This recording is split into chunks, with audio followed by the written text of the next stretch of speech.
A nombre de la presidenta de este organismo, la maestra Mirna Araceli García Morón, les damos la más cordial bienvenida.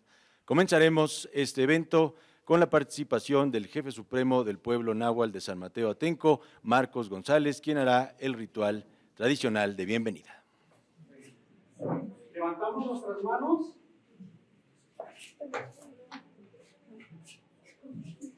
En esta mañana doy gracias al universo por este día de estar aquí reunidos todos como una verdadera familia, como unos guerreros, de donde nuestro Padre Sol nace, y que así igual que hoy nace un nuevo hijo que nos va a dar cultura, que nos va a dar tradición y sobre todo que vamos a tener esa magia en nuestras manos que son nuestras tradiciones a través de la lectura. Ometeo.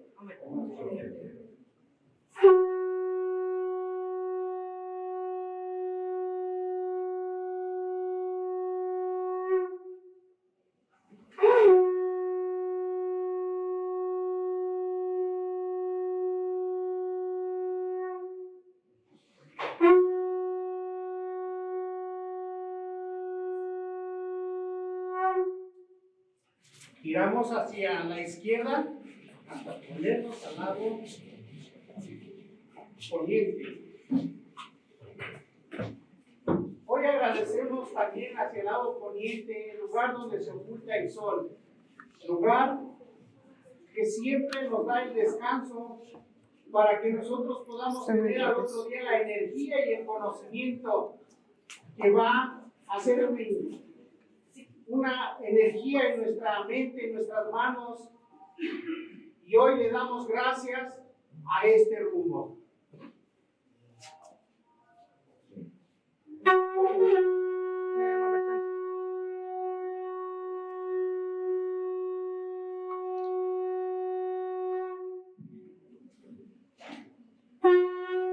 Sí, ya me moví.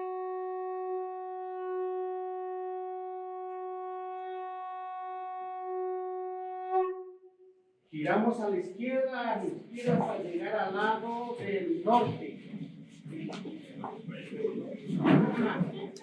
Hoy, así, en la presentación de este libro también, ahí va a descansar el conocimiento y la sabiduría que tiene este libro, este contenido, y que va a descansar en nuestra alma, en nuestro corazón. Ometeo. Ometeo.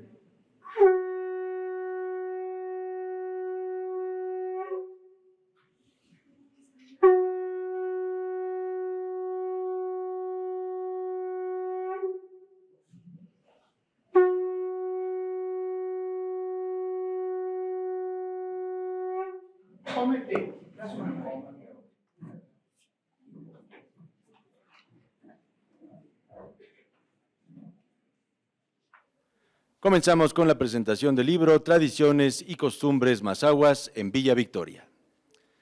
Encabeza esta actividad, a nombre de la maestra Mirna Araceli García Morón, presidenta de la Comisión de Derechos Humanos del Estado de México, nuestro secretario general, maestro en Derecho, Jesús Ponce Rubio.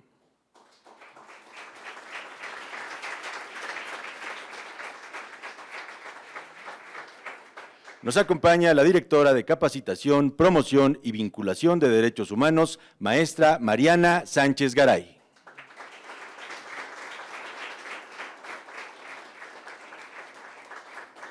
Con gusto recibimos la distinguida presencia de la consejera del Instituto Electoral del Estado de México, doctora Paula Melgarejo Salgado.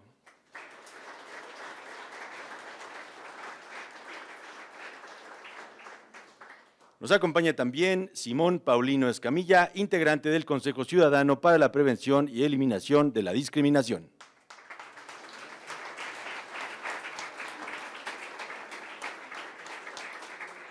El coordinador de la obra que se presenta este día, Baltasar Velázquez Quijada.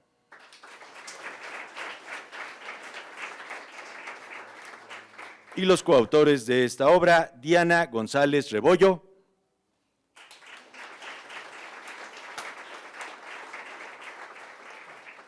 y Adán de Jesús Arriaga.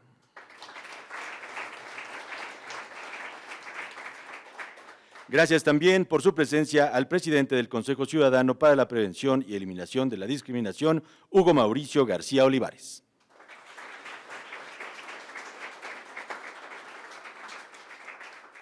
Sea nuestra atención, amigas y amigos, distinguidas directoras y directores, estudiantes del COBAEM, para escuchar el mensaje de bienvenida del maestro Jesús Ponce Rubio, secretario general de esta institución.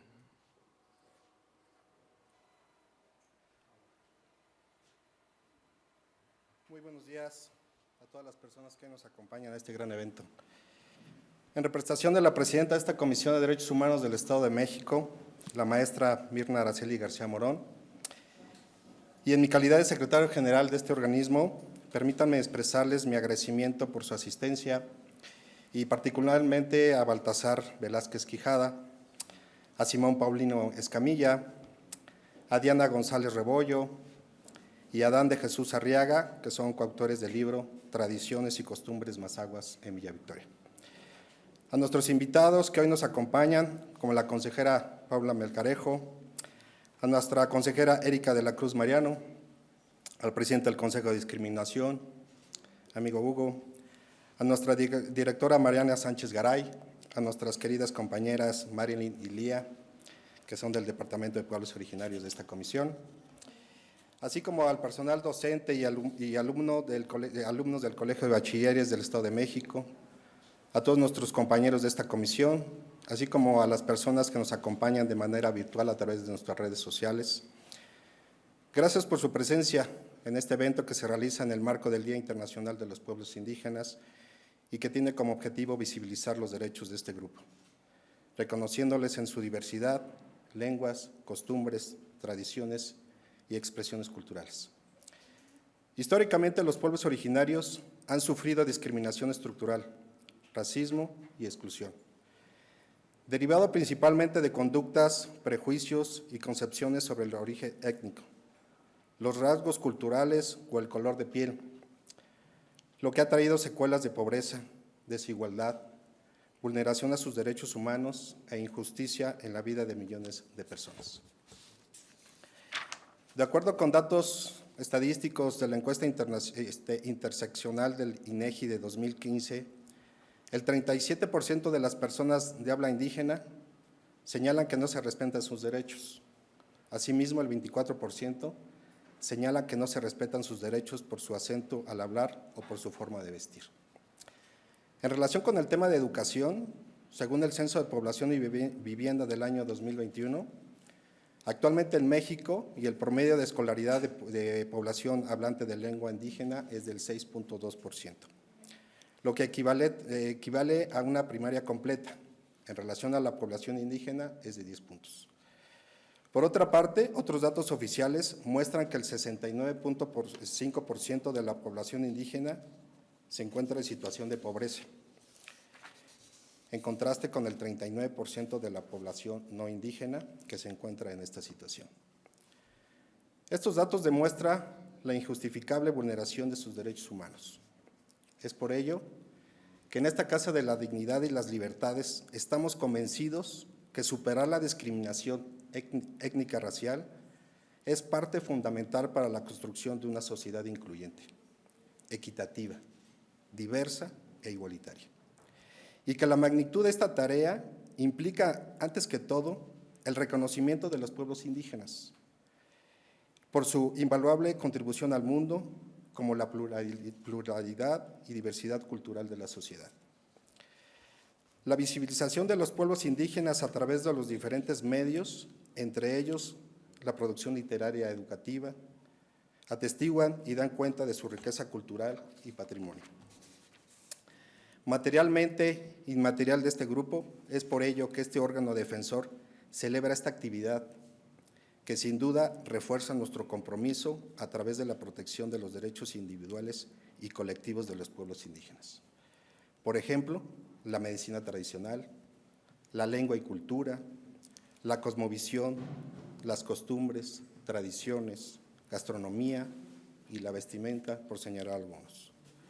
Es por ello que reconocer los derechos de los pueblos originarios es fundamental y tarea de todos y todas, Que este ejercicio sea un exhorto al trabajo continuo y comprometido para su inclusión en todos los espacios de manera transversal. Bienvenidos y muchas gracias. A continuación, escucharemos la exposición de motivos a cargo del licenciado Simón Paulino Escamilla, integrante del Consejo Ciudadano para la Prevención y Eliminación de la Discriminación por el Sector Indígena.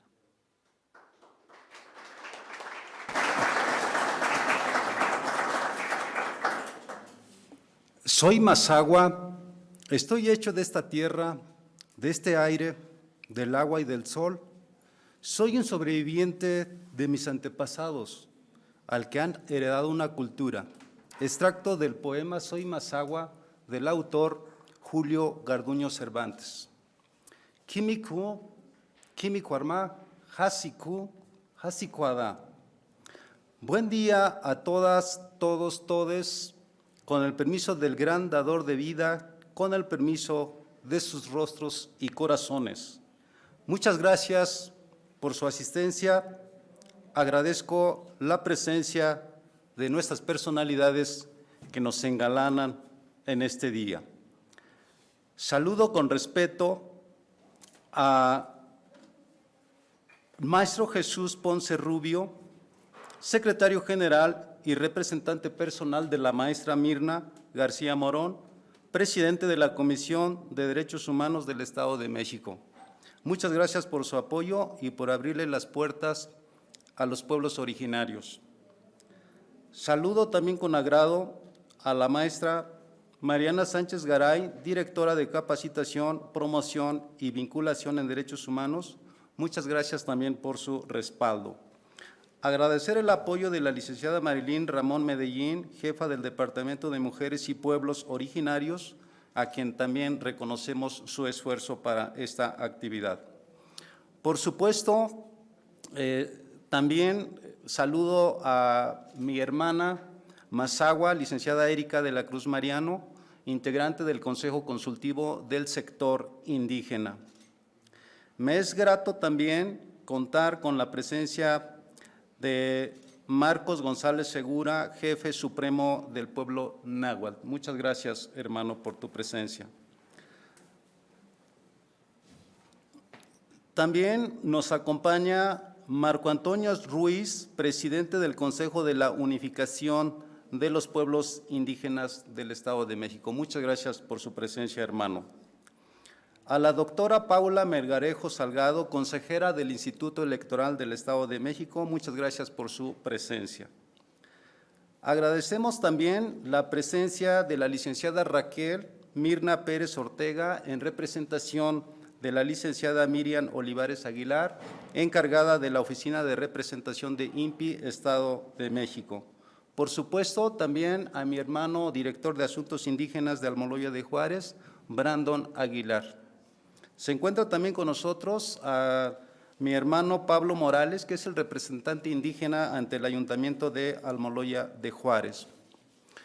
Saludo también con agrado a la licenciada Sandra Tetatzi Contreras, subdirectora de Atención a la Igualdad de Género. Muchas gracias también por su respaldo y por todas las atenciones que hemos recibido de su persona. Me es grato también presentar a la maestra Lucía Gómez Bringas, quien viene en representación del licenciado Juan Alfredo Bello Chávez, quien es vocal ejecutivo de CEDIPIEN. Muchas gracias por su presencia. Al licenciado Ausencio Valencia Largo, presidente del Colectivo Intercultural de los Pueblos Indígenas del Estado de México, muchas gracias también por su presencia. Y por supuesto también saludar con agrado a los alumnos del COBAEM, junto con sus docentes que nos acompañan en esta ocasión. No podía faltar también la presencia del maestro Efrén González Maíz, quien viene de parte de la Comisión Ejecutiva de Atención de Víctimas del Estado de México. Y pues a todos mis hermanos y hermanas que están presentes en este recinto, pues también le agradecemos mucho su presencia. Y no podía quedar también de lado el apoyo que nos ha dado también de parte del Ayuntamiento de Villa Victoria, que encabeza nuestra presidenta municipal, María Luisa Carmona Alvarado. Y por supuesto también saludar a todas las personas, hermanas y hermanos que nos siguen en las redes sociales. Muchas gracias a todos por su presencia. Hermanos y hermanas, el 23 de diciembre de 1994, la Asamblea General de la ONU decidió que en el mes de agosto de cada año se conmemorara el Día Internacional de las Poblaciones Indígenas. Y en este 2023, que lleva el título Juventud Indígena, Agente de Cambio hacia la Autodeterminación, reivindica la posición que deben ocupar los jóvenes indígenas en la toma de decisiones, a la vez que reconoce sus esfuerzos en la acción climática, la búsqueda de justicia para sus pueblos y la creación de una conexión intergeneracional que mantenga vivas su cultura, sus tradiciones y sus contribuciones. En el Estado de México, los pueblos Mazahua, Otomí, Tlahuica, Matlacinca, Náhuatl y, por supuesto, nuestros hermanos residentes han conservado sus expresiones culturales, entre las que destacan la lengua, la tradición oral, la música, la danza, la medicina, las artes, los rituales, su forma de vestir y su visión del mundo. En la Declaración de las Naciones Unidas sobre los Derechos de los Pueblos Indígenas, en sus artículos 11 y 12, establece que los pueblos indígenas tienen derecho a practicar, enseñar, revitalizar sus tradiciones, costumbres y ceremonias espirituales. Es por ello que en el marco del Día Internacional de las Poblaciones Indígenas nos hemos congregado en esta Casa de la Dignidad y de las Libertades para la presentación del libro Tradiciones y Costumbres Mazahuas en Villa Victoria, en donde aprovecho para agradecer la presencia de los coautores del libro, a Baltasar, a Diana y a Adán. Dicha actividad forma parte del trabajo coordinado entre la CODEM y el Consejo Ciudadano para la Prevención y Eliminación de la Discriminación, con el objetivo de difundir y visibilizar los derechos de los pueblos y comunidades indígenas de la entidad mexiquense. Poc, Kamadi, Papiti, Tlazocamatli, muchas gracias por su atención.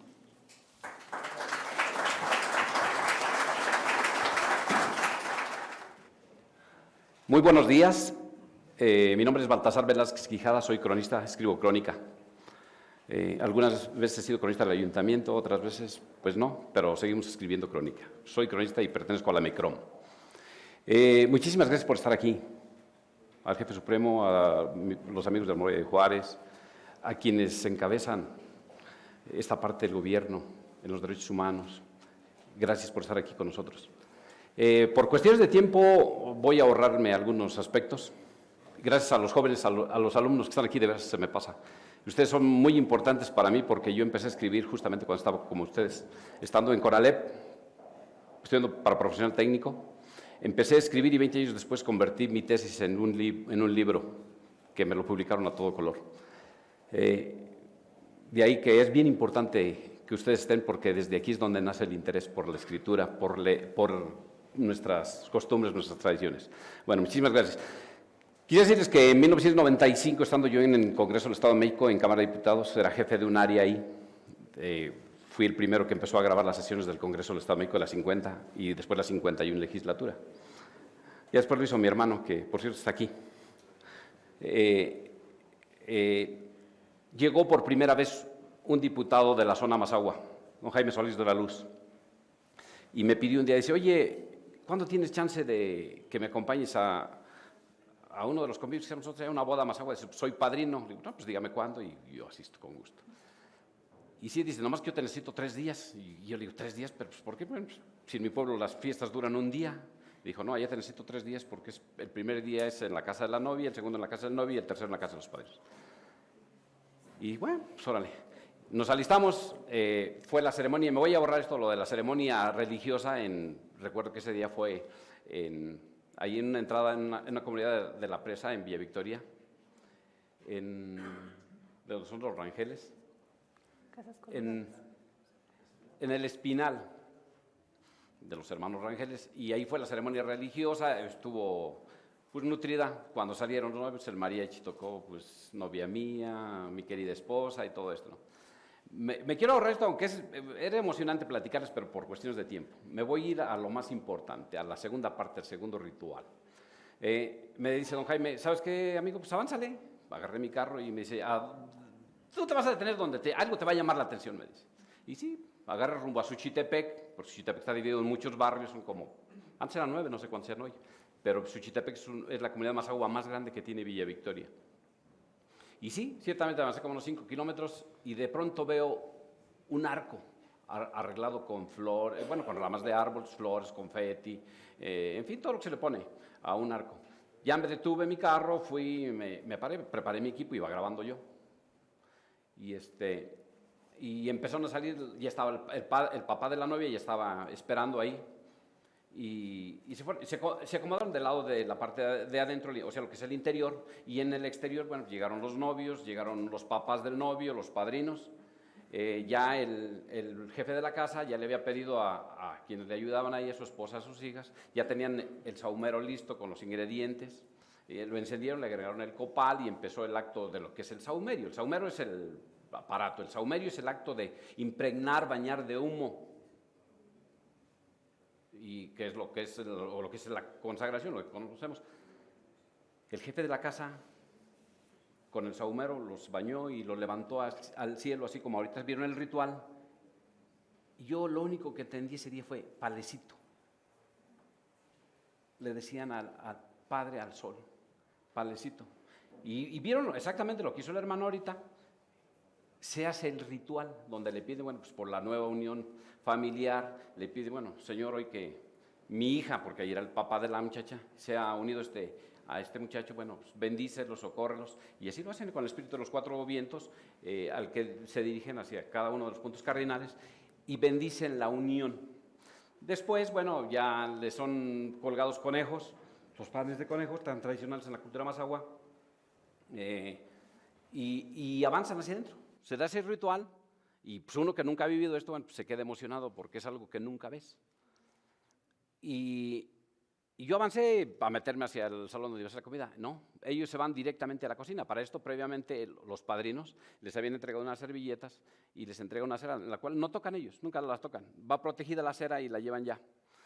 Cuando llegan a la cocina se meten y frente al fogón se hincan y empieza otro ritual, donde a la mujer ahí en ese acto del ritual le transfieren, ya después yo lo entendí, el poder de la sabiduría, o sea, el fuego sagrado, la chispa eterna, la flama que nunca se extingue, porque el Mazahua el día 19 de marzo barre el fogón y se realiza una ceremonia especial al que se lleva la milpa, pero aviva la chispa y permanece. Ese día a la mujer ahí en ese acto le transfieren el poder.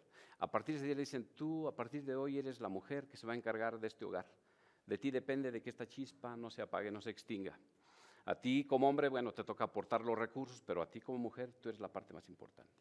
Y conforme va pasando el tiempo, va uno tomándole más importancia. Yo decía, bueno, ¿y qué? Con esto que pues, ella es la portadora del fuego, pero lo va entendiendo uno cuando... ¿Ustedes han ido alguna vez con sus hijos, cuando los cita la maestra a una reunión escolar? La junta de padres de familia. Regularmente casi la mayoría son puras mujeres. Hombres casi no van. Yo fui como 6 años presidente de una asociación de padres de familia en la escuela de mis hijas y de los 7 años que estuve con ellas, porque son 2 gemelas, 6 fui presidente. La mayoría eran mujeres. Ahí entendí por qué ese ritual. En ese ritual a la mujer se le transfiere ese poder de que ella va a ser la mujer sabia, la que va a educar a los hijos. Y de ahí la importancia. La mujer, aunque muchas veces no tenga preparación, pero siempre está detrás de los hijos exigiéndoles, estudia. Oye, ¿te dejaron tarea? No, mamá, a ver, enséñame. Y aunque no sepa leer ni escribir, pero ella siempre está y forma excelentes hijos. Entonces, la flama es poder, es conocimiento, es ciencia, es tantas cosas. Bueno, una vez que ya se lleva el ritual en el que se hacen las recomendaciones, a partir de hoy serás una mejor esposa, una mujer fiel, dedicada a tu hogar, nada de andar allá afuera, chismeando aquí. Y al hombre, bueno, también su responsabilidad.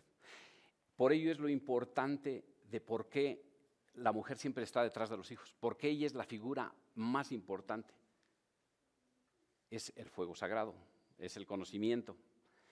Terminándose esa ceremonia, viene una más en el que casi todas las casas mazahuas, o la mayoría, y creo que inclusive en todas las culturas, la otomí, que es muy hermana de la mazahua, inclusive hubo un tiempo en que los mazahuas y los otomíes convivieron juntos. En 1666 yo encuentro un documento de la hacienda de Ayala en que mazahuas y otomíes convivían, inclusive el dueño de la hacienda paga para que un sacerdote sea iniciado, sea preparado para venir y decir la misa a los mazahuas y a los otomíes, o sea, que hablaran los dos, mazahua y otomí. Lo que quiere decir que en un tiempo mazahuas y otomí estaban juntos, eran hermanos, muy juntos. Entonces, terminando esta ceremonia, lo que sea del fogón, del fuego sagrado, del lugar donde se prepara la comida, y lo que les decía, esa llama nunca se apaga. El marido se tapa, se cubre con cenizas durante el día y en la tarde, bueno, se aviva el fuego para hacer la comida y cuando el marido llega y prepara los alimentos. Terminando esa ceremonia, se van a otra donde está el lugar donde cada uno tiene su deidad, su santo. Hay unos que tienen al Señor de Chalma, otros a Santiago Apóstol, a San Judas, a la Virgen de Guadalupe, y así cada uno. Entonces, ese día el hombre va a decir, este es mi santo, en el caso de la mujer, este es mi santo preferido. A partir de hoy, como estamos unidos, también será tu santo patrón. Concluida esa ceremonia, que es ya más pequeña, nosotros estamos acostumbrados de cuando vamos a una boda, siempre llega uno y a donde agarre uno, a la mesa que te gusta, vas y te sientes. Acá no. Acá el papá se para en la entrada y le dice al compadre, a ver, compadre, ¿quiénes son tus invitados? No, pues fulano, y van pasando en orden así cada uno. Y puede estar alguien muy importante ahí y no lo pasan. Hasta que cada uno va tomando y viene entonces el lugar de la chamaca, los invitados de la novia, y los van acomodando. Y los invitados ya después, los invitados especiales. O sea, ahí no hay lugares especiales. Puede ser que el lugar más bonito le toque a la familia más humilde, y a la patrona, por ejemplo, ese día a mí me llamó, me resultó curioso porque estaba la muchacha trabajaba en la Ciudad de México, trabajaba en el Bosques de las Lomas, entonces pues estaba una señora elegante, fina. La señora fue y la sentaron y le dijeron, aquí se va a sentar usted. Allí no hay lugares de exclusión. Lo increíble de la zona mazahua, y yo creo que también es en la otomí y en las otras culturas, hermanas, es que son la gente. Cada uno de las gentes que llegaba, uno llevaba cerveza, otro llevaba tortillas, otro llevaba pan, otro llevaba. Todos son muy participativos y ayudan muchísimo. O sea, ahí hay todo suficiente. Comienzan a servir los platos y igual en orden. No les sirven así como nosotros le hacemos acá en las fiestas, de que agárrate esta mesa y vete parejito así. No, allá no. ¿Quiénes son los principales? Los padrinos. Primero a ellos, los invitados especiales del novio, de la novia y cada uno así. Y lo curioso es que ahí casi son medias raciones, porque es medio pollo. Va saliendo el pescuezo, las patas todavía ahí con harto mole. Y una vez concluida y terminando, ya que le sirven, pues, se queda uno viendo así, pues, siempre se está acostumbrado a que le dan una piernita, una pechuguita, y te dan tu medio pollo, y dices, ¿y esto qué? Pues primero ya te llenaste con solo ver, ya no. No, usted lléveselo, y si no se lo puede comer, se lo va a llevar, pero no se preocupe, usted lléveselo. Una vez que han empezado ya que acabaron de llevar los platos, salen chiquihuites de tamales, son de sal, ¿verdad? Nada más sal y manteca, ¿no? Porque sirven para sopear con el molito. Entonces, se da uno cuenta que es algo tan diferente, primero está uno emocionado. Finalmente termina la comida, viene la música, empiezan a bailar. Llegada la tarde, ya cuando ya se va a levantar, dice el compadre, oiga, compadre, le dice al papá de la novia, en este caso fue el papá del novio, el de la novia, compadre, ya me voy, ya comí, ya tomé, ya me bailé, ya me voy contento. No, compadre, espérese, va a haber zorrillito. ¿Zorrillito? Yo decía, bueno, le preguntaba, ¿qué es ese zorrillito? No, tú espérate, dice, vas a ver. Previamente los de la casa han hecho un agujero en la tierra y en el que han escondido mole, sende, que es el pulque, la chicha, lo que nosotros conocemos acá, cigarros, vino, de todo, pero lo hacen profundo y lo tapan. Entonces usted puede andar pasando ahí encima y nunca se da cuenta que hay algo oculto. Entonces cuando él dice, espérese, compadre, va a haber zorrillito. ¿Qué es el zorrillito? Espérate. Empiezan a salir por allá algunos personas de los de la casa y traen algunos palos y empiezan a repartirlos. Entonces los palos hacen la función como si fueran escopetas. Entonces vamos a cazar zorrillitos. Y empieza a tocar la música. Yo no recuerdo el tema, pero empieza a tocar los violines y la música y empiezan ellos a bailar, se tiran unos al suelo y empiezan a hacer gesticulaciones como si fueran perros de casa, como que se avientan Entonces es todo un espectáculo y pues, yo grabando no me perdía nada. Y ya después de un rato encuentran el hueco y ya empiezan y algunos aullan como perro, otros se revuelcan como si se pelearan entre. No, simulan una cacería. Es algo emocionante. Ya dan con el hueco, lo sacan y le entregan entonces al que ya se va, al papá, le dicen aquí está, al padrino. Si su motivo de su retiro es porque no, aquí está. Entonces, ¿qué es lo que hace el padrino? Pues empieza a repartirles a sus invitados otra vez. El mole, el vino, y sigue la pachanga otra vez. Así viene el día siguiente y el tercer día. Pero yo me preguntaba, bueno, ¿y esto del zorrillo de dónde viene? Entonces un día me fui con el señor de la orquesta, con el más viejito que había en Suchitepec, ya con la ayuda de mi hermano Simón, y le digo, oiga, ¿y esto del zorrillo de dónde viene? Y me dice, bueno, pues siéntese. Y me dice, nosotros cuando éramos jóvenes, nos dábamos a la tarea de cazar a un zorrillo. ¿Pero el zorrillo por qué? Para las tripas. Sacarle las tripas y como no había, o sea, para que hubiera música, instrumentos de música, tenía que haber tripas. Y ya después lo hicieron con las de gato, por eso ya en las películas decía ahora músico rascatripas. Pero inicialmente son las tripas del zorrillo con las que se hacen los instrumentos musicales. Si no había zorrillo, no había caso, no había tripas y no había música. Entonces dice, pero aquí lo importante era de que en la casa del zorrillo, pues ya sabrás, el zorrillo primero no tiene que golpearse, no tiene que maltratarse. Entonces, para atrapar a un zorrillo, bueno, si a los mismos perros los deja ciegos porque los baña de orín, dice, y perros se revuelcan, imagínate nosotros. Pues nos orinan, nos bañan, bueno, que después 3 días de baño y ni así se nos quita, dice, pero cazamos el zorrillo, a como dé lugar. Se caza el zorrillo y por la garganta se corta, se degüella y la sangre la paran, o sea, en una copa es recolectada la sangre y ellos la utilizan para algunas enfermedades mortales, males, como el cáncer y así otras infinidad. La carne también se prepara, se deja al sereno y también se da especialmente para algunas enfermedades. Ellos así se curan. Después que sacan la carne, no se maltrata la piel. Y el zorrillo otra vez ya lo curan con el suero, con la leche, y lo vuelven a llenar de saca anual y le vuelven a poner sus ojitos. Y justamente el día cuando dijeron, va a haber zorrillito, ya el zorrito ya estaba ahí. Entonces, como que lo ocultan en el gabán y baile y sacándolo y mostrándoselo a la gente. Entonces, ese es el ritual de la fiesta del zorrillo. Que ahora vemos tan tradicional en las danzas de los moros y cristianos, lo que son los macheteros. Nosotros decíamos los macheteros. Macheteros, que se ve, y ustedes ven que cuando se quiere atravesar a alguien, cuando están danzando, le llevan ahora ya son hurones, ya son, porque no cazan zorrillos, pero de ahí sale la fiesta del zorrillo dentro de la cultura, y que se lleva a una boda.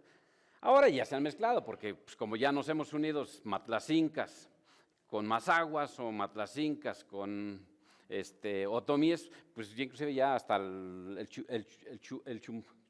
chimurijé, ¿cómo se llama? El chimarijú, el baile que bueno, ya hasta allá encontramos baile del guajolote, que también es especial, es algo parecido. Aquí se da en el valle de Toluca, en lo que es la comunidad matlacinca y otomí, el chimarijú, o sea, el baile del guajolote. Allá es el del zorrillo. Entonces, es algo hermoso que hemos plasmado en este documento. Yo, siendo de Villa Victoria, la verdad, en el 95 me llevé una gran sorpresa. Jamás había vivido una boda mazahua. Es algo hermoso, es algo fascinante, sobre todo por la gran camaradería que se da en la cultura. Todo mundo te ayuda, todo mundo lleva, y desgraciadamente en las de mi pueblo, ahí todo mundo va a que le den.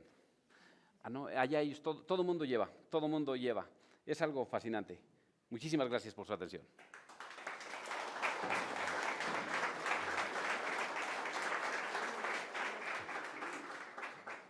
Muchísimas gracias. Queda ahora en el uso de la palabra Diana González Rebollo. Tiene también 10 minutos.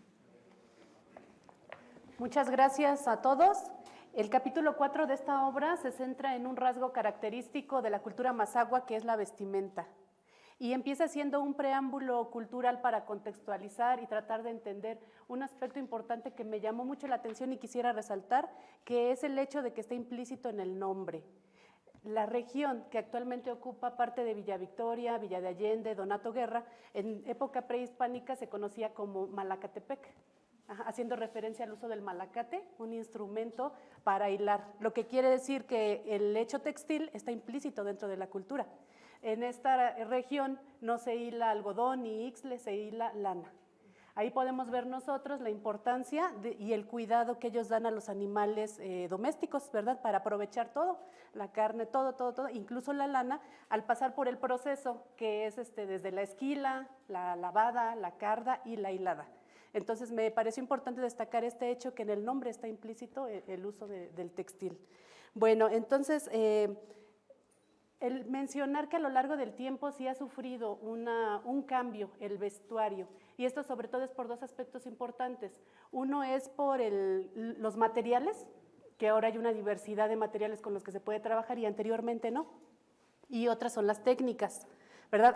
Anteriormente era todo a mano, pues de manera rudimentaria, y ahora ya se cuenta pues tan solo con la máquina de coser. Muchas casas mazaguas, las mujeres poseen una máquina de coser, que es una tecnología que a ellas les ha ayudado bastante para poder optimizar. Entonces esto ha hecho que las prendas, optimizar los tiempos para terminar más rápido las prendas y al mismo tiempo hacer prendas duraderas. Ajá. Bueno, vamos a hablar un poquito del vestuario masculino. Más o menos por los años 30 se utilizaba lo que era la camisa de manta y el calzón de manga larga, ¿verdad?, que se amarraba a la cintura. Estas prendas son amplias para poder permitir a los hombres hacer trabajos pues, característicos. Y algo muy importante es el uso de una cobija, le llamaban en ese tiempo cobija, y ahora le llaman gabán, ¿verdad? Entonces ese no ha perdido el uso y desde ese tiempo se ha venido utilizando. Mencionarles que esta información que les doy pues se ha obtenido principalmente a través de la observación, a través del testimonio y a través de la indagación. Bueno, continuando con este vestuario masculino, posteriormente en esta zona en la que nos estamos enfocando, se empezó a utilizar el overol de mezclilla, camisa de manga larga blanca y un paliacate. Esto sobre todo fue por la influencia que había por los mineros que se ubicaban en el municipio del Oro, por la cercanía que había, entonces muchos trabajaban en esa zona. Y también quienes trabajaban en el aserradero que se ubicaba en la comunidad de Palizada, en la Suchitimber Company. Entonces, los hombres que trabajaban allá adoptaron esa indumentaria ya como forma de trabajo, como forma de vestir. Aunque no estuvieran trabajando, ellos usaban su overol siempre. Aunque dejaran a veces de trabajar ahí, ellos seguían usando su overol, su paliacate y su camisa. Más adelante, ya alrededor de los años 50, pues empezó a haber una emigración, ¿verdad? Los hombres empezaron a buscar lugares de trabajo en las ciudades y entonces empezaron a adoptar ya el uso de pantalón de vestir con cierre y botón al frente, ¿no? Camisas de manga larga, que es la que se sigue usando hasta la fecha. Más o menos ese ha sido el cambio que ha habido en la indumentaria mazahua. Se dejó de usar comúnmente el uso de la manta, pero se siguió conservando el uso de gabanes, chalecos bordados y pues esto es lo que sigue caracterizando la vestimenta masculina. Hablando un poco del vestuario femenino, pues ahí hay mucha más amplitud, ¿verdad?, de cosas que abordar. Regularmente son trajes hechos con telas de colores brillantes, ¿verdad?, llamativos, encajes anchos, y se compone de 6 piezas. No voy a abordar mucho esto, porque quisiera resaltar tres que sí quiero mencionar. Sin embargo, se las menciono. Se compone del saco, la nagua, el mandil, la faja, el rebozo, ¿verdad? Y les digo que quiero abordar 3 porque 2 las considero instrumentos. Para ellas es muy importante el uso de su vestimenta, pero nos hemos dado cuenta, como les comento, por el testimonio y por la observación, que 2 prendas son utilizadas como instrumentos y eso se me hizo interesante resaltarla. Se trata del mandil. Su principal función es proteger a la nagua de suciedad o de algo que la vaya a quemar, algo así. Pero aparte ellos la utilizan como un ayate. Cuando necesitan cargar algo se puede usar como un ayate, se puede usar para sacar las manos, se puede usar para amarrarse en la cabeza si tienen calor, se tienen que cubrir de algo. O algo muy interesante que me decían, para jugar con los niños, ellos juegan a esconderse debajo del mandil. Entonces, aparte de ser una prenda, es un instrumento. Otra prenda es el rebozo, porque su principal función es cubrirse del frío, pero es utilizado para otras cosas. Por ejemplo, cargar a su bebé, cargar leña. A veces van a traer y tienen que cargar en la espalda leña con su rebozo. Las compras, cuando van, igual se utiliza para cargar, o también se utiliza como lazo. Cuando necesitan amarrar cualquier cosa, cualquier necesidad, utilizan el rebozo. Entonces también es importante destacar esas dos prendas como un instrumento de uso cotidiano. Y la tercera prenda que quisiera resaltar es el fondo. Es una prenda hecha en su mayoría de manta, pero en la parte final tiene un bordado de 20 centímetros o más, que es yo diría, la prenda más hermosa que resalta pues el vestuario, ¿verdad? Porque pues está hecha con motivos que son de la naturaleza, tienen animales, flores, está hecha a mano, puede ser de estambre o puede ser de lana teñida con tintes naturales. Entonces, ahí se demuestra o se refleja el amor que la cultura tiene por la naturaleza, el amor y el respeto por la naturaleza. Bueno, eso quisiera resaltar en cuanto a las prendas. Hay variedad dependiendo del lugar, ¿verdad? Ahora, en cuanto a los accesorios, regularmente el peinado se hace dividiendo el cabello en dos y se hace una trenza de cada lado.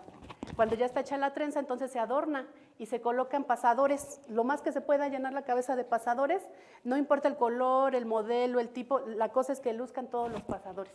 Ajá.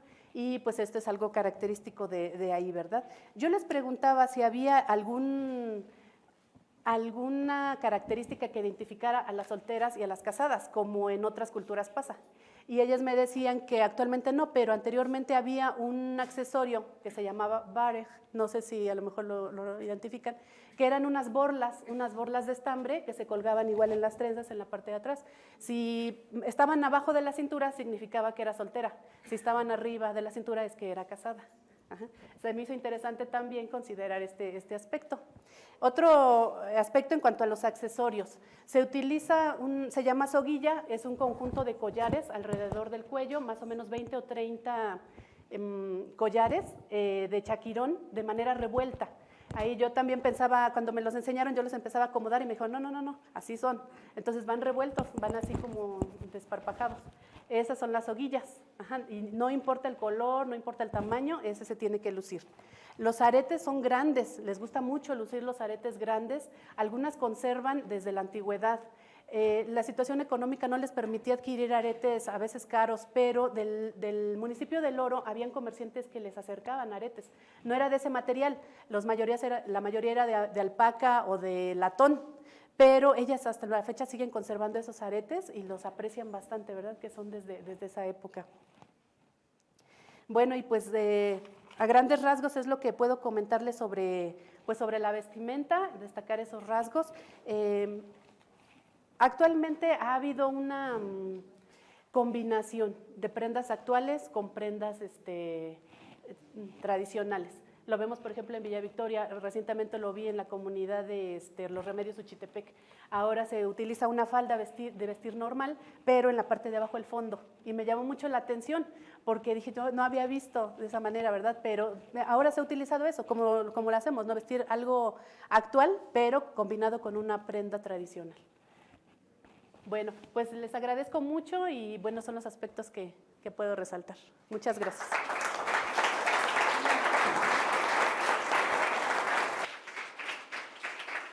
Muchas gracias, Diana González. Queda en el uso de la palabra Adán de Jesús Arriaga.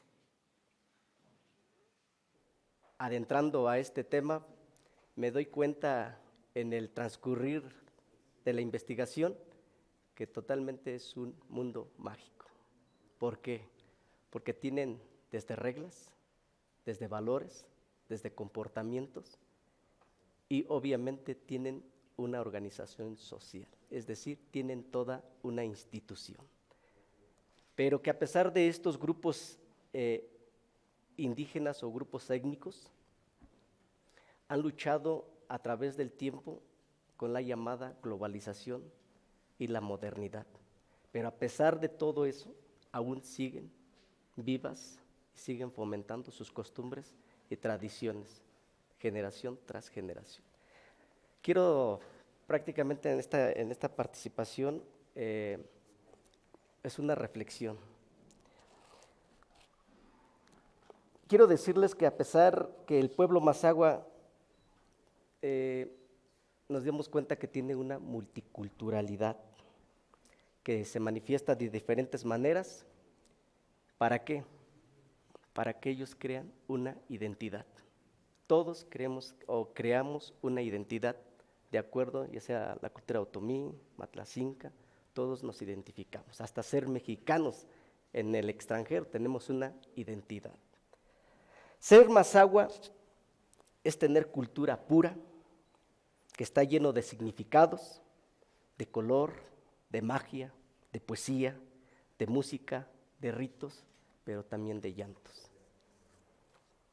Ser mazahua es pensar en nosotros, en lo que somos, porque formamos parte de una megadiversidad cultural, desde diferentes miradas, desde diferentes voces, donde debemos descubrir ciertas potencialidades, pero sobre todo valorar esa riqueza cultural que tienen cada uno de los grupos indígenas. Y no pensemos como algunos autores denominaban que los indígenas son los indios bajados del cerro a tamborazos. Creo que no. Hoy digo que los indígenas poseen una enorme riqueza cultural. Dejemos a un lado nuestra ignorancia, nuestra discriminación y mejor invitémonos a un diálogo y a una reflexión para estos grupos. A veces pensamos que el tema, o más bien cuando hablamos de cultura, pensamos nada más que le corresponde al antropólogo, al sociólogo, al periodista, al economista, al historiador, al político, al gobierno. Yo digo que debería ser un tema que nos involucremos todos, todos. Para finalizar,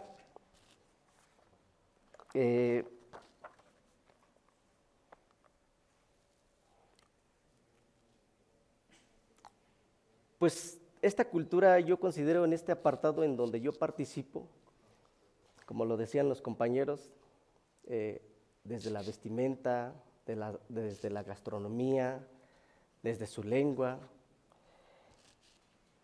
tienen una relación ceremonial estrecha con toda su cosmovisión. Para finalizar, quiero decir que considero que en México hay miles y cientos de grupos indígenas aún desconocidos y que México es un rompecabezas, que con aciertos algunos especialistas o investigadores han encontrado el pétalo, pero en realidad no hemos encontrado el cosmos, que son los grupos indígenas. Quizás sí es la flor, pero no, porque México, como todos sabemos, es un México complejo, enigmático, y es difícil captar su verdadera realidad.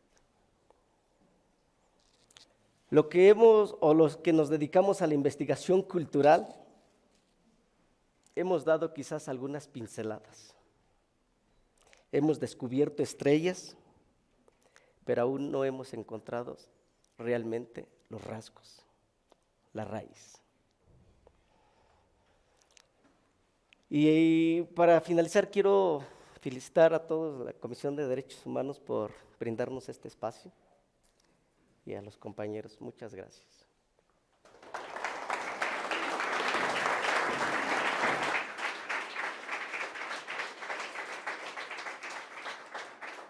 Muchas gracias, Adán de Jesús. Queda ahora en el uso de la palabra Simón Paulino Escamilla.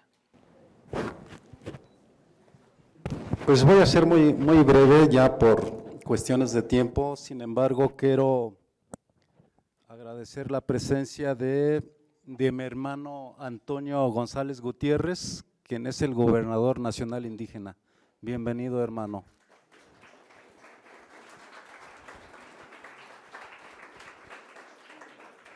También agradecer, por supuesto, la presencia de Abel González Mañón, jefe supremo otomí y vocal ante CEDIPIEN del mismo pueblo. Muchas gracias.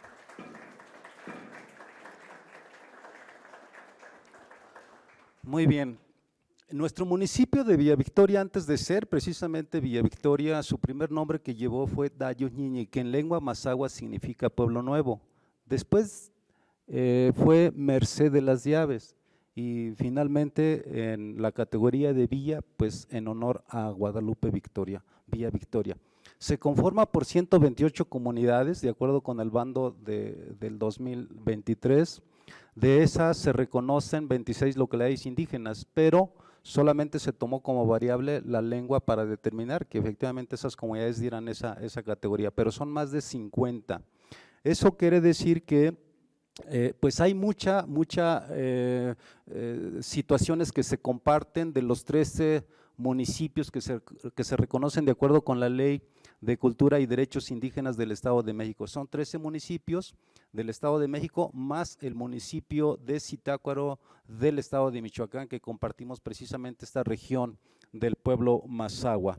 Ahora bien, creo que es importante que todos los pueblos originarios efectivamente den constancia a través de la escritura, de esta oralidad que se ha ido transmitiendo de generación a generación, porque mucho de lo que los abuelos nos han contado, pues también se ha quedado también en el olvido, mucho de estas costumbres, muchas de esas tradiciones. Sin embargo, en el 2016, con un proyecto de PACMI, Baltasar, que es el coordinador precisamente de esta publicación, nos invita para ser partícipe en ese momento, él como cronista y miembro de la AMECROM, de hacer y de plasmar estas vivencias propias de las comunidades indígenas, de la voz propia de los abuelos y de las abuelas, que en realidad nosotros somos únicamente los portavoces de esa sabiduría que se encuentra en cada una de las localidades. El libro consta de 195 páginas y con 5 capítulos. Baltasar ya tocó prácticamente el capítulo de la tradición y la costumbre,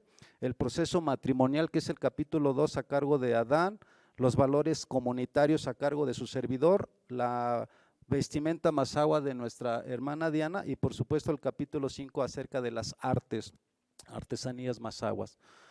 Voy a hacer únicamente dos voy a comentarles solamente dos costumbres que tenemos por cuestiones de tiempo en el pueblo Mazahua. La primera tiene que ver lo que vivimos apenas el 15 de este mes, del 15 de agosto, que fue la bendición de las milpas para colocar flores de pericón en los sembradíos y de esa manera nosotros poder ya disfrutar y comernos el primer elote de la temporada. Entonces nuestras familias tradicionalmente nos entregan un elote y nosotros tenemos que pedir hacia los 4 puntos cardinales diciendo Ramano Timi, Ramano Timi, Ramano Timi, Ramano Timi, que significa que se vaya el hambre, porque de acuerdo con la vivencia que tuvieron nuestros ancestros, que hubo una época de mucha pobreza, de mucha necesidad, entonces ellos juraron que cuando iban a tener los frutos suficientes que la Madre Tierra nos provee, siempre le íbamos a dar las gracias. Y fue precisamente lo que nuestro hermano Marcos el día de hoy, efectivamente, al momento de conectar la rodilla izquierda, donde es el corazón que hace contacto con la Madre Tierra, es donde de alguna u otra manera le estamos ofrendando todo lo que nosotros somos parte de ella también. Entonces, una vez que se ha pedido los 4 puntos cardinales, ya se puede consumir el primer elote. Eso es por una parte. Lo otro es lo que viene en la portada. Los que tienen ya el libro en las manos, en la portada aparece un collar de flores con un pan. ¿Eso qué quiere decir?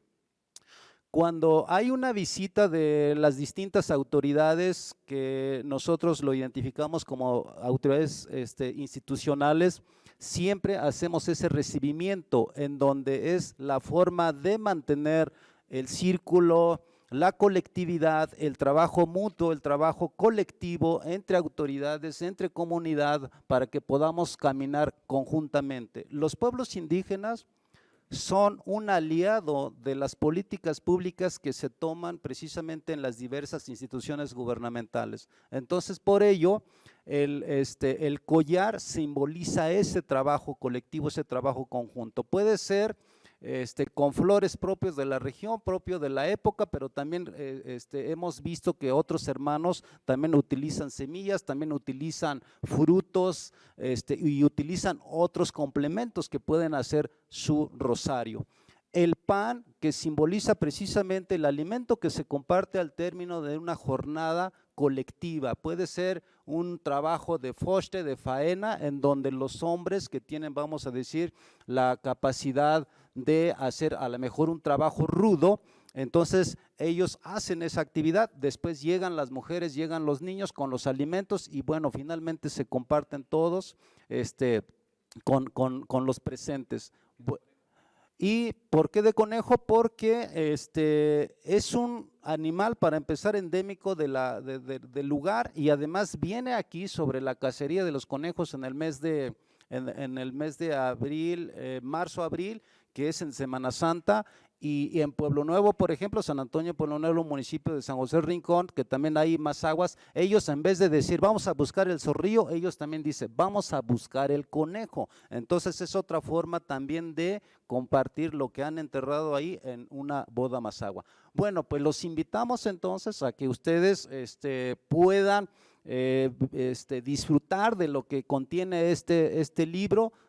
Por supuesto que es un libro que no está terminado, necesitamos editar más libros porque lo que viene ahí pues tan solo es una parte de las costumbres y tradiciones de nuestro municipio, pero por supuesto que al igual que los otros hermanos de los pueblos tlahuica, del pueblo matlacinca, del pueblo nahua, del pueblo otomí y inclusive de nuestros hermanos migrantes, pues también tienen mucho que aportar. Bueno, ese sería mi participación, pues muchas gracias.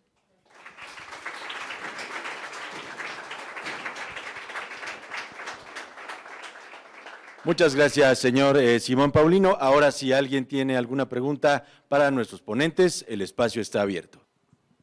Gracias. Buenos días a todas y a todos. Primero que todo, felicitarles por esta obra, que bien decía nuestro secretario al inicio, la producción, en este caso académica o la producción educativa o literaria, pues fortalece también la visibilidad de los pueblos originarios.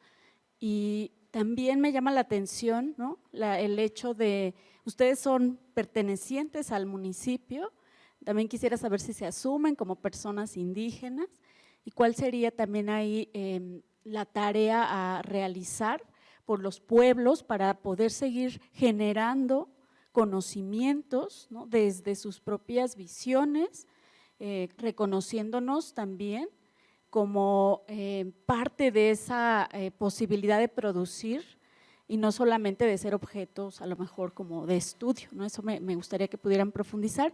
Y también, habiendo jóvenes acá, ¿cuál es el reto de las juventudes? ¿Qué tenemos que hacer para que las juventudes no se sientan ajenas a las tradiciones, culturas que muchas veces son parte de pueblos originarios, pero no se asumen, ¿no? Entonces, no sé si alguno de ustedes me apoye compartiendo. Muchas gracias. Muchísimas gracias. Villa Victoria está dividida en dos zonas, la norte y la sur. Cuando en el 42 inundan la laguna, en ese entonces era el gobernador Alfredo del Mazo, el papá del abuelito, se inundó la laguna, se paró, pero inicialmente toda la región estaba poblada por mazaguas. Con la llegada de los conquistadores se replegaron los mazaguas hacia el norte, hacia las zonas boscosas, de ahí lo de toscos e inhábiles, porque no les gustó estar sometidos. Bueno, si no estuvieron sometidos al Imperio Mexica, mucho menos a los conquistadores cuando llegaron. Sin embargo, hubo un pueblo en Villa Victoria que no se salió. Ellos se concentraron en el cerro del Ejecatl, el Ejecatepetl, y después se cambió a Cerro Colorado, actualmente se llama Santiago del Monte. Por ejemplo, la marquesa de Calderón en 1838, en una visita que hace ella por las haciendas de la Gavia, en ese entonces de Toluca, por Sinacantepec y la Gavia, y de ahí al Pilar, y se va a Angangueo, ella ya habla de ese pueblo, les dice a los de la Gavia, a los dueños de esa época, ¿y quiénes son los que habitan ese cerro?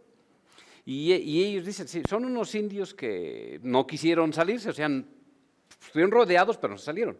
Pero gracias a ellos, a esos mazaguas que permanecieron ahí, hoy hemos encontrado algo con lo que no dábamos. O sea, nosotros hemos buscado por donde quiera, ¿cuál era la deidad? ¿Dónde estaba? A mí me tocó ver todavía, porque hoy ya no está, pero en el actual santuario de Santiago Apóstol Abajo de donde es el altar principal había una cueva por Nicodemus Vilch, que ya murió. Él dice, yo de niño me metía.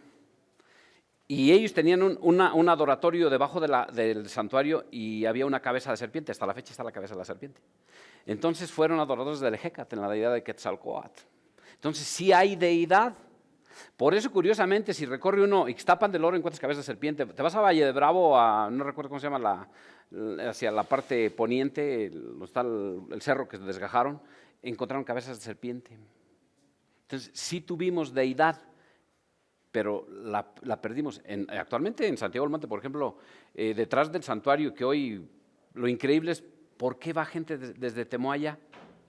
Si tienen un Santiago Apóstol de tamaño natural, desde el caballo gigante, allá van a ver, porque el centro de adoración principal estuvo en ese cerro.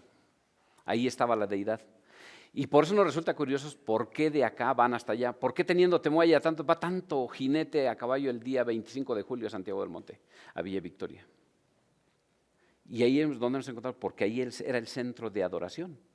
¿Qué hicieron? Bueno, pues llegaron y del Ejecatl, al del viento, al del trueno, al del rayo, pues les convierten en el santo español, que también significa lo mismo. El Bonaerges, el Santiago del Sábado, los hijos de Sabedeo, él y Juan, son los hijos del trueno. Dicen que tenía tanto poder que cuando a Jesús lo criticaba alguien, Santiago decía, ¿quieres que les ponga en su... O sea, les haga llover rayos, truenos? Entonces, por eso es que la deidad es Santiago Apóstol, porque viene a suplir al Ejecatl, al Quetzalcóatl. El arraigo. Pues yo soy hijo de descendientes que llegaron a la Gavia a trabajar. Mi apellido Velázquez Quijada. Y yo creo que si mi apellido, el primero es español, el otro pues, mucho más, porque esto es más raro. Sin embargo, sí es emocionante. O sea, para mí es emoción porque yo he crecido y he estudiado con chavos, con su esposa de Simón fue mi compañera, y siempre le decíamos cuando teníamos chance, Marta, enséñanos a hablar Mazahua, danos clases. Hoy ya se abrió un poquito más, ¿verdad? Pero siempre ellos tuvieron como que eran cohibidos. Y ahora yo voy, por ejemplo, cuando voy al tianguis, veo ya mucha gente convivir, ya se hablan, ya se abrió. Es más, puedo decir que hoy hay más hablantes que hace 10, 15 años. Como que hoy, por la motivación, han empezado a hablar más ya otra vez Mazahua. Antes no lo hacían, como que les daba pena, se reservaban.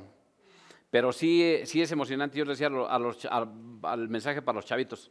Por ejemplo, si ustedes son del pueblo de aquí, empiecen a escribir, empiecen y algún día se convertirá en un libro. Yo así empecé y lo sigo haciendo. Muchas gracias.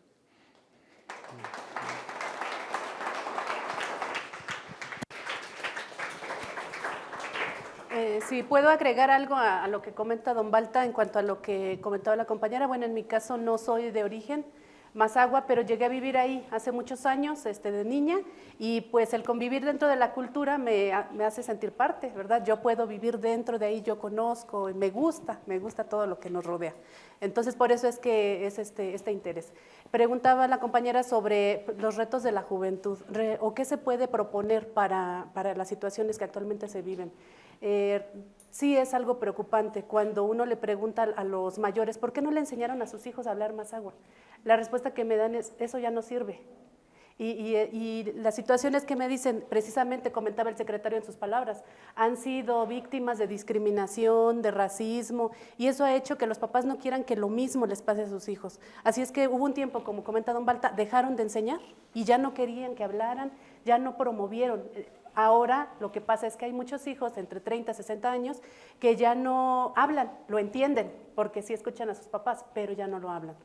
Lo que podremos proponer realmente en la juventud es yo en otra obra trataba de hablar sobre eso y lo titulé Juventud Mazahua, realidades, retos y expectativas, porque sí es algo muy grande a lo que se enfrentan desde ese ámbito de la juventud, el enfrentarse a algo desconocido, cómo lo reciben.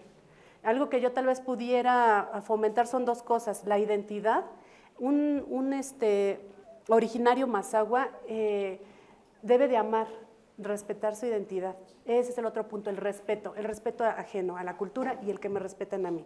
Entonces yo creo que fomentar esas dos cosas, el valor por la identidad y el respeto hacia los demás, es lo que se podría fomentar. Gracias. Bien.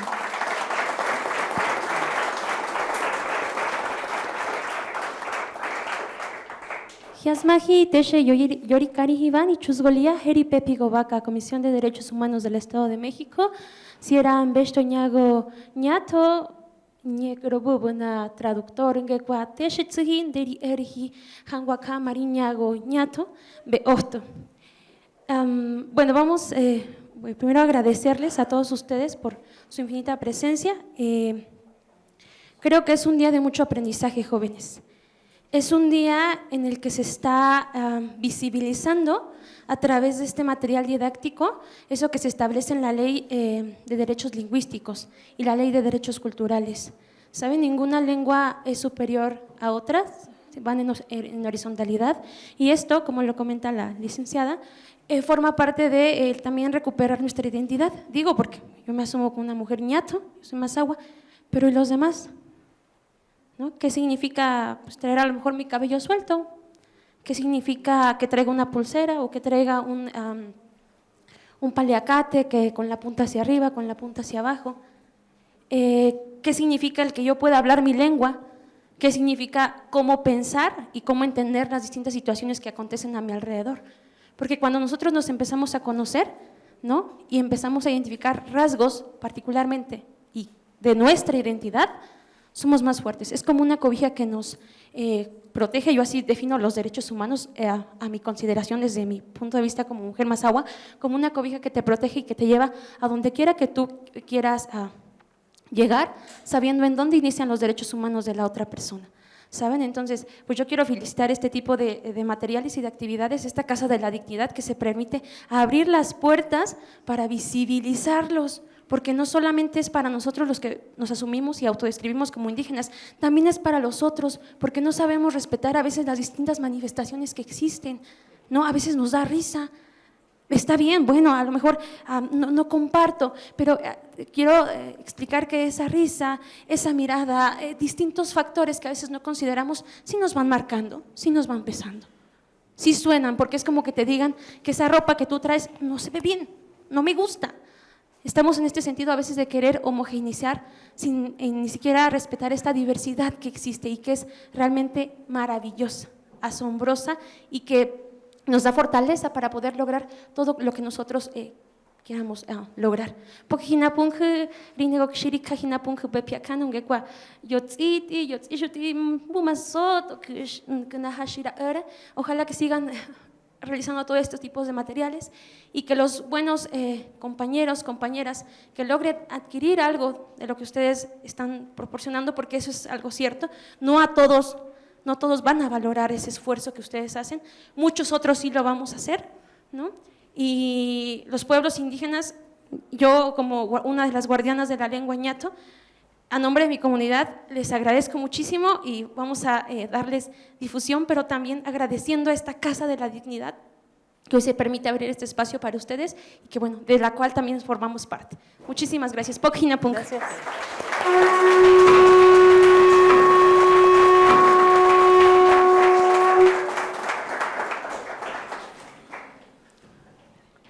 Buenas tardes. ¿Sí se escucha, señora? Buenas tardes a todas, a todos. Bueno, pues quiero sumarme a las felicitaciones para los coautores de este libro. Creo que es un aporte muy importante que pues necesitamos de todos los pueblos, ¿no? Los usos y costumbres que se viven en las comunidades vemos que se están perdiendo y creo que esta sería una de las tareas principales para poder recuperarlas y fortalecerlas, ¿no? Hablamos siempre que los pueblos y las comunidades tienen sistemas normativos propios y sin embargo pues se tienen ya solamente como la idea de que existen, pero no hay un registro de estos y creo que ese es un gran aporte que están dando ustedes y pues la pregunta sería más en torno a cómo mantener estos sistemas normativos propios de las comunidades ante lo que hablaba el maestro, ¿no? De la globalización que pues influye mucho para que vayan desapareciendo, ¿no? ¿Qué tenemos que hacer para que esto se mantenga y pues que siga dando vida a las comunidades, ¿no? Esa sería como la pregunta. Están pidiendo también aquí la palabra, no sé si podamos ir contestando alguna de las inquietudes o escuchar inclusive la la participación de todos ustedes, porque finalmente también el espacio es para ustedes. Vamos a esperar a que participen y con todo gusto lo contestamos. Muchas gracias. Gracias. Buenos días a todos. Su servidora Erika de la Cruz. En primer lugar, pues muchas felicidades. Creo que al final del día debemos también felicitar a la CODEM porque este tipo de eventos se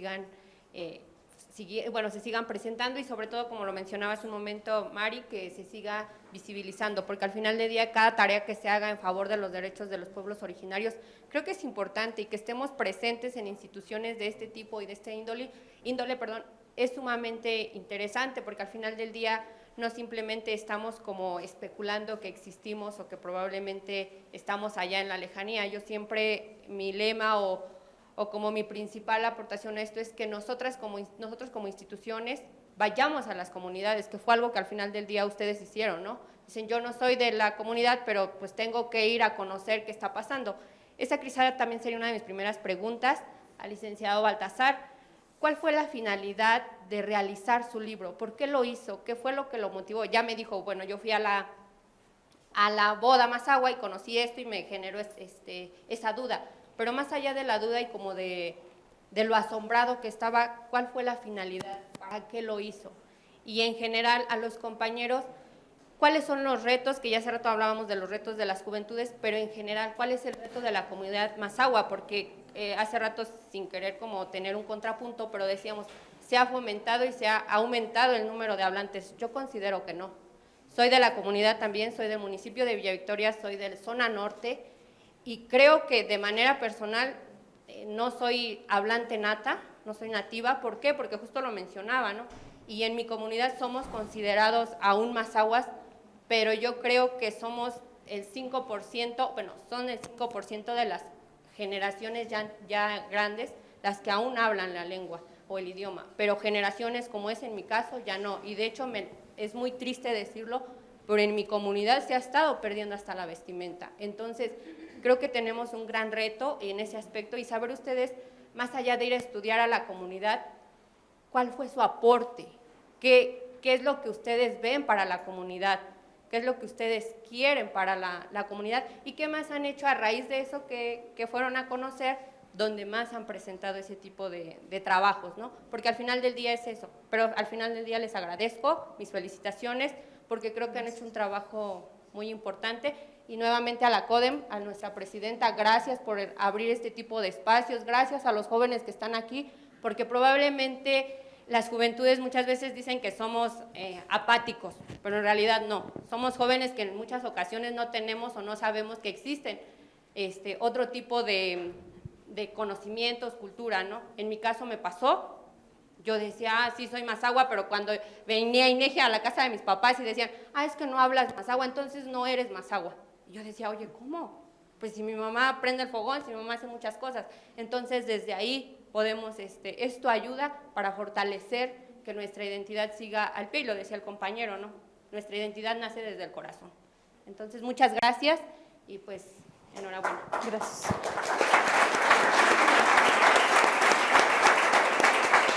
Bueno, muchas gracias por darme la palabra.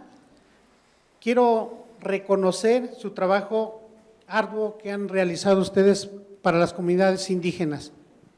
En conjunto, yo creo que unificados, en unión, podemos lograr muchas cosas, pero es triste ver, bueno, le agradezco antes a los derechos humanos, ¿no? Pero es triste ver gente responsable. Acabo de ver a algunos integrantes que estaban con nosotros presentes y no les interesa. Es triste ver que tantito por educación nos escuchen.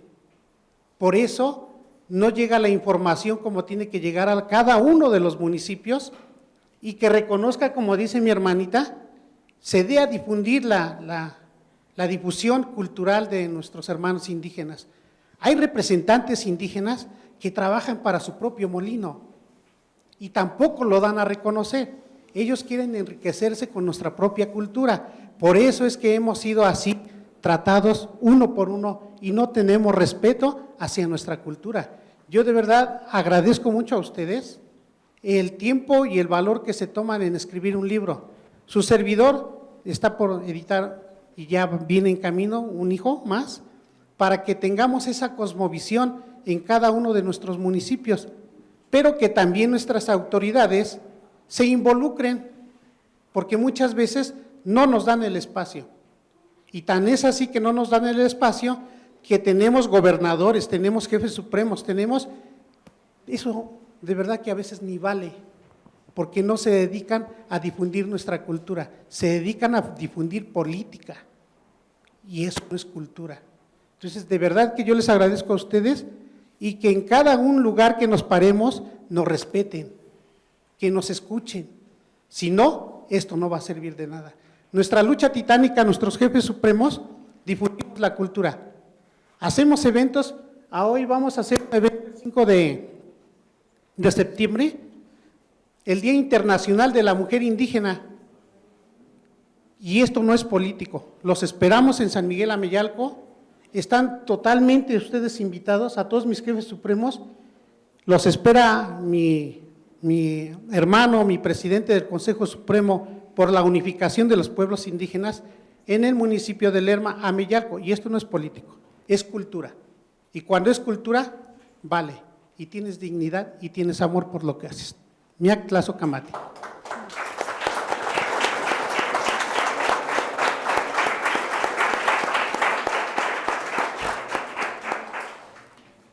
Muchísimas gracias. Yo le quisiera contestar a Erika. Cuando yo inicié con la crónica, inclusive tengo una página que se llama Viviendo Villa Victoria, de la cual ya también hice un libro, en Facebook, se llama Viviendo Villa Victoria, y es de puros artículos, y también ya me lo publicaron. Yo me dediqué de lleno, Erika, te soy honesto, con lo de las haciendas.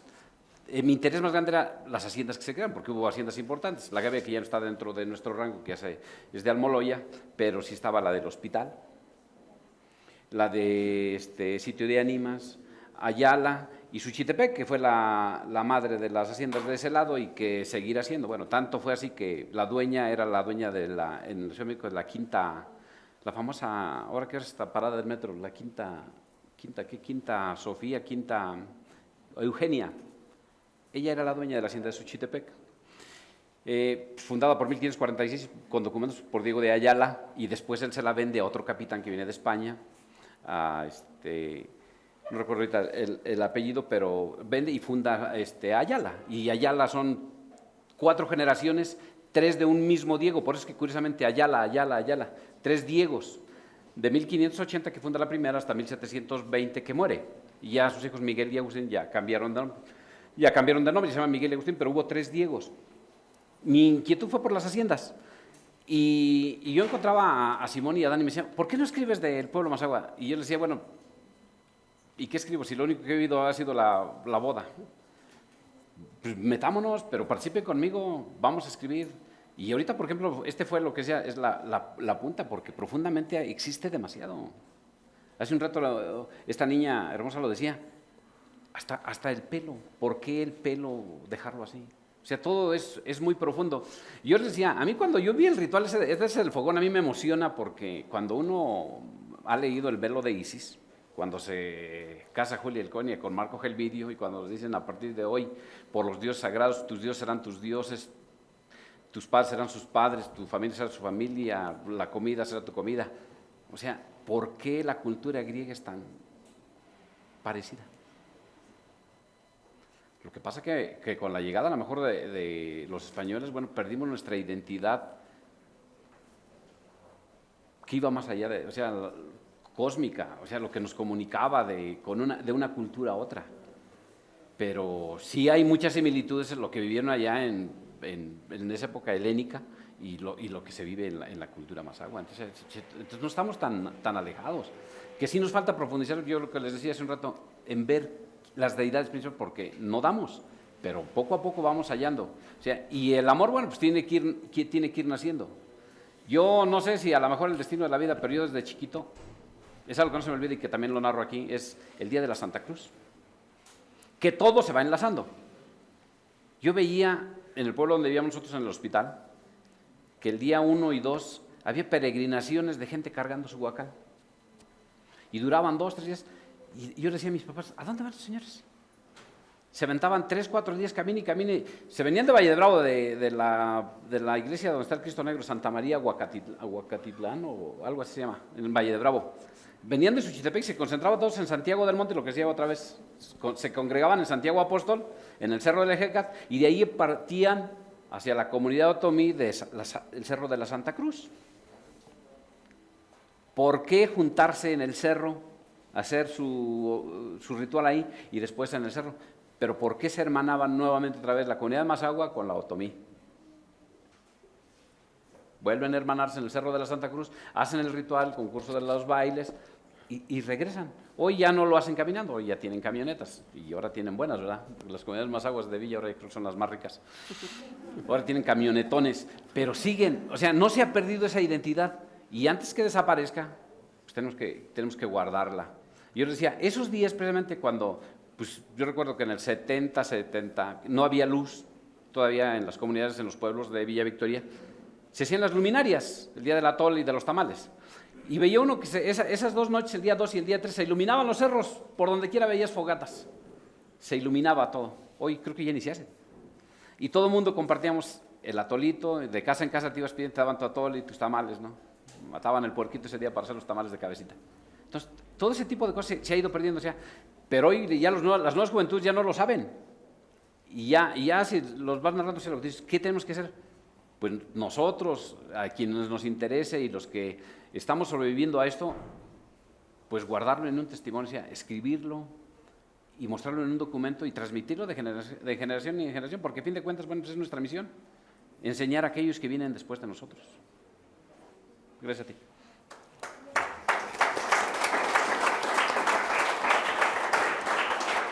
Bueno, la pregunta que anda fallando esta. ¿Qué me motivó para escribir este artículo? Fue una reflexión muy, muy triste.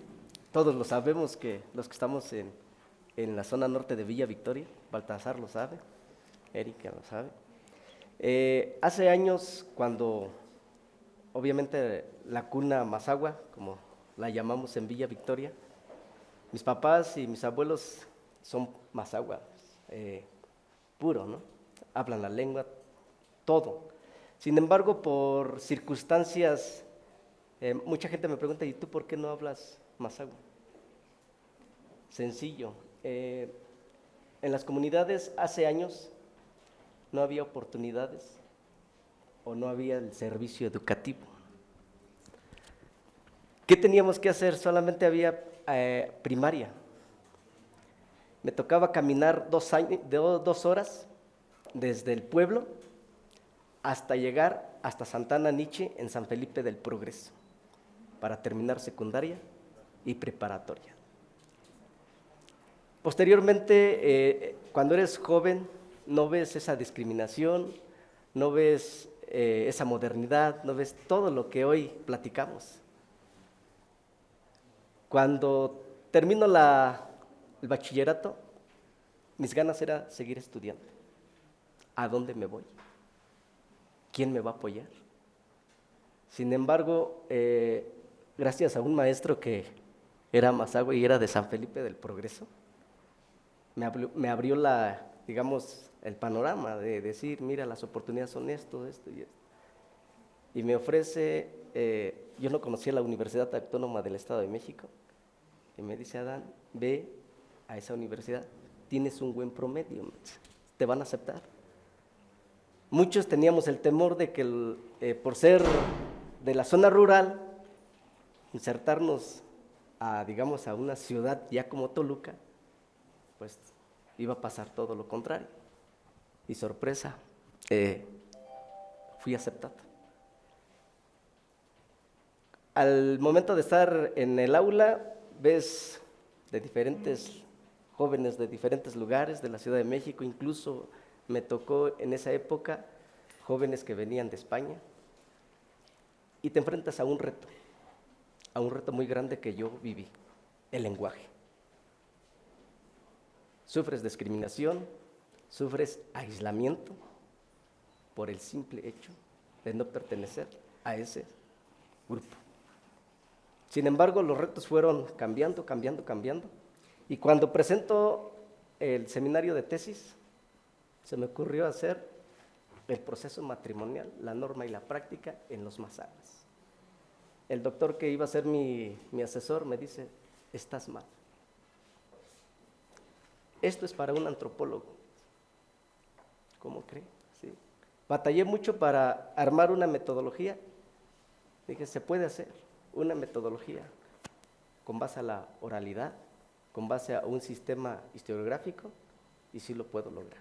Al final, le doy gracias a Baltasar porque parte de esto fue la tesis de licenciatura.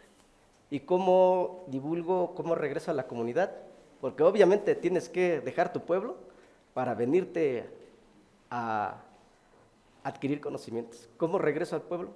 Difundiendo lo que está aquí, diciéndole a la gente que no pierdan sus costumbres, que hay que transmitirlo porque es una riqueza cultural. Gracias.